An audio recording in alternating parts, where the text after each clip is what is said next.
Hi there. How are you? Today's June 3rd, and we are reading a book called There's a Boy in the Girls' Bathroom by Louis Soccer. And we are on chapter 27. Chapter 27. She shook his hand. He walked inside, shut the door behind him, and sat down at the table. "You won't believe it," he said as he looked at his picture of the green monster hanging on the wall. "You just won't believe it." "I'm sure I won't," Carla agreed. She sat across from him. She was wearing a sleeveless black and white checkered shirt. "Okay, I'll tell you," said Bradley. "I was hoping you would." "Do you know where I was before I was here?" "No." He slammed his fist on the table. "The girls' bathroom?" He told her all about it, how the girl had used the toilet next to him and how he thought she had left, but really another girl had entered. "At first, I didn't know which girl was which, but then one of them screamed, so she must have been the one." "Who was she?" asked Carla. "Did you know her?" "Yes, but I don't think I should tell you her name. She probably doesn't want anybody else to know." "That's very considerate of you, Bradley." He shrugged. "Shall we have lunch?" asked Carla. "Okay." He took out his roast beef sandwich. Carla set her lunch on the table. She had a carton of yogurt and a plate of sliced tomatoes and cucumbers. "That looks good," said Bradley. "Do you want to trade?" "Okay." They traded lunches.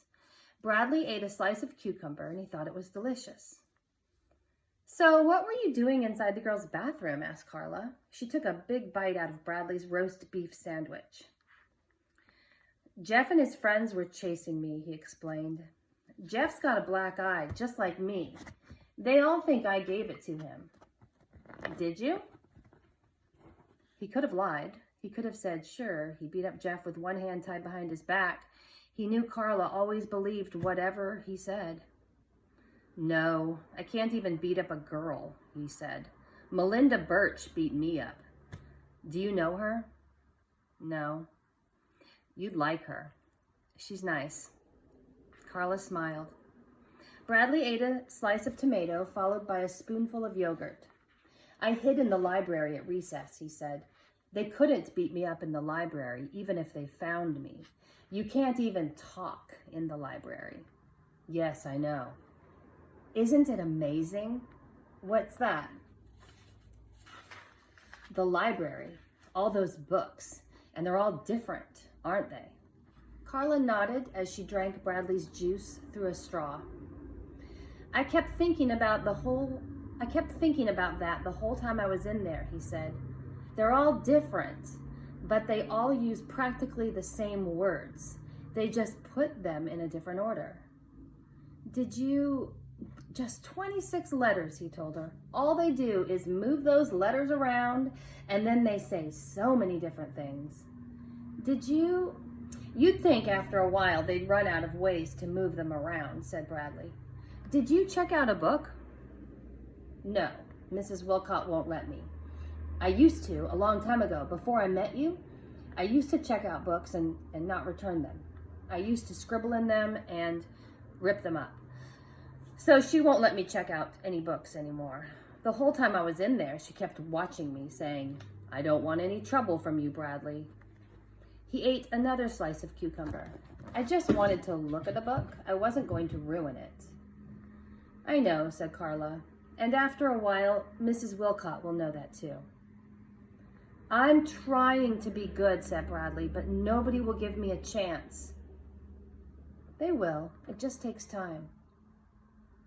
"Do you ever play checkers on your shirt?" he asked. Carla nearly spit out her juice. She laughed and shook her head.